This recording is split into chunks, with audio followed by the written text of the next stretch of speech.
South India shopping mall, the wedding మంత్ర, సరికొత్త wedding collection, south India shopping mall. Yashmi మిమ్మల్ని first వీక్లో ప్రేరణ నాకు నచ్చదు అని చెప్పింది. మీ ఫీలింగ్ ఏంటి? యాక్చువల్ ఫ్రెండ్స్ కదా మీ ఇద్దరు? లేదు అంటే మేము కొలీగ్స్. కృష్ణ ముకుంద మురారిలో నేను హీరోయిన్గా చేశాను, ఆమె స్లైట్ విలన్ లాగా చేసింది. కొలీగ్స్ అంతే. సో నాకు యష్మి సెట్ దాకే తెలుసు. సెట్లో హాయ్ బాయ్, సీన్కి ఎంత అవసరమో అంత, ఎప్పుడైనా కలిసి లంచ్ చేయడం అంతే, వేరే ఏం లేదు. మేము 1.5 years షూటింగ్ చేస్తే దానిలో 6-7 months మేము మాట్లాడుకోలేదు కూడా. చిన్న గొడవ జరిగి we did not speak. Set లో అసలు చూడం కూడా. అలాంటిది కూడా కాదు, గొడవ అంటే మాటల్లో కూడా గొడవ లేదు. ఆమె ఒకటి రియాక్ట్ అయిన విధానం సెట్ లో, నాతో కూడా కాదు, సెట్ లో రియాక్ట్ అయిన విధానం నాకు నచ్చలేదు అనేసి నేను మాట్లాడడం ఆపేసా. కానీ అమ్మాయిలు శత్రువులు కదా? అలా లేదు, శత్రువులు ఎవరైనా అవ్వచ్చు. అంతేనా? సో అది సో అలా జరిగింది. ఇంటి లోపలికి వచ్చినప్పుడు ఓకే, నాకు తెలిసిన వాళ్ళు ఎవరో ఉన్నారు అని ఇది. బట్ అదంతా బయట జరిగింది కాబట్టి ఆమె అది చెప్పినప్పుడు పెద్ద షాక్ ఏం కాదు. నాకు ఒక్కసారి అనిపించింది ఆమెకు నేను నచ్చనేమో, ఎందుకంటే ఆమె సైలెంట్గా ఉంటుంది, నేను ఇలా హైపర్గా ఉంటా. సో ఒక్కొక్కసారి అనిపించేది ఆమెకు నేను ఇరిటేటింగ్ అనిపిస్తానా ఏంటి అనేసి. బయట ఇక్కడ తీసుకొని ఇక్కడ ఏమైనా చేస్తుందని అనిపించింది? లేదు, ఆమెకు జనరల్ గా నేనైతే ఇరిటేటింగ్ అనిపిస్తుందేమో, ఎక్కువగా పెద్దగా నేను నచ్చను అనేసి ఐ థాట్. బట్ ఆమె అప్పుడు అలా నాకు అస్సలు ఆ అమ్మాయి నచ్చదు కూడా అని ఓపెన్ గా చెప్పినప్పుడు ఇలా బ్రేక్ అయినట్టు అనిపించింది, ఒక झटका లాగా, ఒక స్లాప్ ఇచ్చినట్టు. అప్పుడు దట్ వాజ్ ద మూమెంట్. నేను ఐ థాట్ ఓకే, ఈ హౌస్ లో ఆ రోజే, ఆ సెకండ్ డేనే ఐ థాట్ ఈ హౌస్లో ఎవరితో అయినా కలిసి బాగా ఉండు, కానీ ఎవరు నీ కోసం ఉండరు, అదొకటి గుర్తుపెట్టుకొని నాకు చెప్పాను. ఎవరితో ఎంతలో ఉండాలి అంతలో అంతే. సో ఆ సెకండ్ డేనే నాకు ఆ రియలైజేషన్ వచ్చేసింది. సో అప్పటి నుంచి నేను సిచ్యుయేషన్స్ బట్టి ఐ వాజ్ బాగా బాండ్ అవుతూ ఉంటే బాగా బాండ్ అవుతూ ఉంటా. లేకపోతే గొడవలు వస్తే ఐ విల్ లైక్ ఏదైనా నచ్చకపోతే నేను చెప్పేస్తా, అంత హ్యాపీగా ఉంటే హ్యాపీగా ఉంటా. వేరే ఈ టాపిక్. యాక్చువల్లీ స్టేజ్ మీదకి మీరు వెళ్ళేటప్పుడు రష్మిక మీ ఫ్రెండ్ అని చెప్పడం జరిగింది. ఎందుకు చెప్పారు? యాక్చువల్ ఆ టాపిక్ ఎందుకు వచ్చింది? రష్మిక ఫ్రెండ్ ప్రేరణ అనేసి లైక్ ఓటింగ్ గురించా, లేకపోతే ఎందుకు చెప్పింది ప్రేరణ ఆ టాపిక్? నాకు అసలు రష్మిక మ్యాటర్ వచ్చిందే నచ్చలేదు నాకు ఇప్పుడు దాకా. లైక్ ఈ కామెంట్స్లో కానీ ఇప్పుడు ఇంటర్వ్యూస్లో కానీ ఇది వస్తుంది కూడా నాకు నచ్చట్లేదు. ఎందుకంటే నేను అనుకున్నా ఇది వచ్చేది నాకు ఎఫెక్ట్ అవ్వకూడదు. నేను ఎప్పుడు రష్మిక మ్యాటర్ తీసుకురాలే. నేను ఫస్ట్ ఇంట్రొడక్షన్లోనే ఎవరు నాగ్ సార్కి లైక్ టీమ్కి చెప్పారో తెలియదు, కానీ ఆయన అది అడుగుతారు కూడా అని నాకు తెలీదు, ఎక్స్పెక్ట్ చేయలే. నీకు ఒక సెలబ్రిటీ ఫ్రెండ్ ఉంది కదా అని అడిగేశారు. నాకు రియలైజ్ కూడా కాలేదు ఎవరనేసి. అండ్ నాకు ఇప్పుడు గుర్తులేదు ఆయన చెప్పింది, ఆయననే రష్మిక పేరు చెప్పారా లేకపోతే నేను చెప్పానా తెలీదు. మీరు చెప్పారు పేరు, ఆయన అడిగారు, జస్ట్ క్వశ్చన్ అడిగారు. ఆయన నాకు ఆమె గురించి అడిగారు. సో చాలా పెద్ద సెలబ్రిటీ, చాలా మంది తెలుసారంటే చాలా పెద్ద సెలబ్రిటీ మా ఇండస్ట్రీలో, నీకు ఆమె తెలుసు అన్నారు. అప్పుడు నాకు ఫ్లాష్ అయింది, ఓ రష్మిక.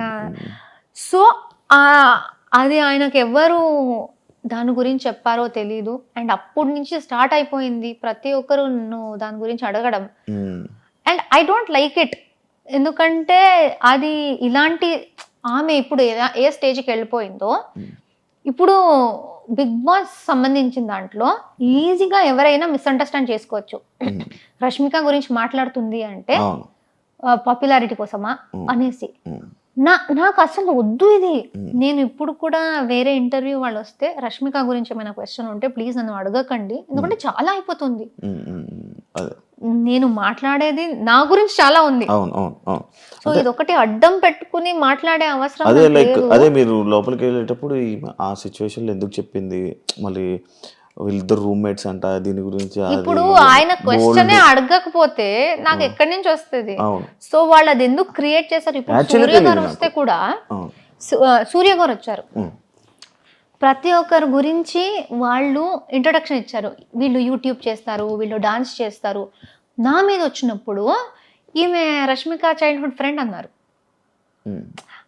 అసలు అప్పటి కూడా అనుకున్నా, అరే ఎందుకు అక్కడ ఎందుకు అది చెప్తున్నారు అనేసి. ఉమ్. సో అది చాలా పాయింట్స్లో అరే అవసరం లేదు కదా అనే పాయింట్స్లో కూడా దాని గురించే మాట్లాడారు. సో ఐ డోంట్ నో, అంతే నాకు నేను మాట్లాడాలనుకోరా వద్దు ఇప్పుడు అనుకున్నా అది వస్తూనే ఉంటుంది ఆ టాపిక్. అది వస్తూనే ఉంటది, ఎందుకంటే అది పెద్దది. ఇంకా ఇక్కడి నుంచి అది కంటిన్యూ అవుతుంది. ఏం చేస్తారు మరి? ఇగ్నోరా? అంతే, ఇలా ఇగ్నోర్ నవ్వేసి అలా తెలిసేయడం.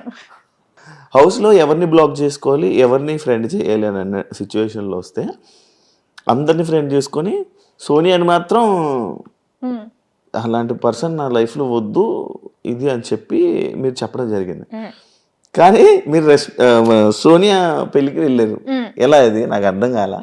నేను ఫస్ట్ ఆఫ్ ఆల్ వాళ్ళు మాకు చెప్పింది ఏంటంటే, మీరు ఫాలోలో మినిమం ఒకటి పెట్టేసి ఎంతమైందనే పెట్టొచ్చు, బ్లాక్ లో 100% ఖచ్చితంగా ఒక్కరు ఉండాలి అని చెప్పారు. అండ్ బిగ్ బాస్ చెప్పిన మాట ఏంటంటే, మీరు ఎవరిని పడట్లేదో, ఎవరిని మీరు హౌస్ తర్వాత కలవకూడదు అనుకుంటున్నారో వాళ్ళని ఇక్కడ పెట్టండి అని ఆయన అనౌన్స్ చేశారు. ఆయన అనౌన్స్ చేసిందే నేను రిపీట్ చేశాను, నేను కలవకూడదు అనుకుంటుంది అనేసి ఇలా పెట్టాను. కానీ అది అక్కడ ప్రక్రియ చేయాలి. సో ఉన్న వాళ్ళలో నేను అందరినీ పెట్టలేదు, నేను 7 or 8 మెంబర్స్ నే పెట్టాను. బట్ అంటే ఈమెను మెన్షన్ చేశారు కదా, లైక్ ఎవరినైనా కలుస్తాను కానీ ఈమెను అయితే ఎవరినైనా కలుస్తాను అని చెప్పలేదు. బట్ అది ఎంత వచ్చిందో తెలీదు. ఐ సెడ్ కొంతమందిని పెట్టేసి వీళ్ళతో నాకు మంచి బాండ్ వచ్చింది, వీళ్ళని పక్కాగా కలవాలి అనుకుంటున్నా, ఎందుకంటే ఈ బాండ్ కంటిన్యూ అయితే చాలా బాగుంటది అనిపిస్తుంది. బట్ అలానే అప్పుడే ఆమె మళ్ళీ హౌస్ బయట నుంచి వచ్చి మళ్ళీ నామినేషన్స్ లో నాకు చాలా గట్టిగా చాలా చాలా నెగిటివ్ గా మాట్లాడింది. సో అక్కడ ఉన్న వాళ్ళలో నేను ఖచ్చితంగా ఒకరిని పెట్టాలి అంటే నేను సోనియాని పెట్టాను. అండ్ చెప్పేది కూడా బిగ్ బాస్ ది బాయ్స్ దే నేను క్యాచ్ చేసి అదే విధంగా చెప్పాను కాబట్టి ఇట్ వాస్ లైక్ నేను ఇప్పుడుకి కలవను ఈ అమ్మాయినే అనేసి ఉంది. దాని తర్వాత బయటికి వచ్చాక ఇప్పుడు ఫినాలే వచ్చి నేను సోనియాది ఇమిటేషన్ చేశాను స్టేజ్ మీద నాగ్ సార్తో, సోనియాతో మాట్లాడాను, అదంతా ఓకే. పెళ్లి గురించి తెలిసింది. నేను అన్నాను నేను వెళ్ళను, ఎందుకంటే బాగుండదు, ఇప్పుడే అది బ్లాక్ది అంతా అయింది, ఎంత నేను అది ఒక బిగ్ బాస్లో చెయ్యాలి అనుకున్న ప్రక్రియ అని నేను ఎంత చెప్పినా అది బాగుండదు. ఎందుకంటే డెఫినెట్లీ ఎవరో ఒక్కరైనా వస్తారు, నువ్వు బ్లాక్ లో పెట్టావు కదరా ఎందుకు అంటే ఫేక్ గా ఉన్నావా అలా వచ్చేస్తుంది. బ్లాక్ లో నేను జస్ట్ పెట్టాలి ప్రక్రియ కాబట్టి పెట్టాను అంతేగాని ఆ లోపల బయట పాటించరు. సో నేను చెప్పాను, నేను శ్రీపద్కి చెప్పాను, మా నాన్నకి చెప్పాను. సోనియా మా నాన్నకు కూడా ఇన్విటేషన్ ఇచ్చింది దగ్గర నుంచి. యశ్వీర్ అండ్ సోనియా ఇద్దరు నాన్నని పిలిచారు, శ్రీపద్ని పిలిచారు, నేను బయటకు వచ్చినప్పుడు నన్ను పిలిచారు. అది బ్లాక్ గురించి టెలికాస్ట్ అయిన తర్వాత కూడా సోనియా నాకు పర్సనల్ గా మెసేజ్ చేసి ప్లీజ్ పెళ్ళికి రా, నీకు వీలైతే రా, నువ్వు శ్రీపద్ రా అన్నారు.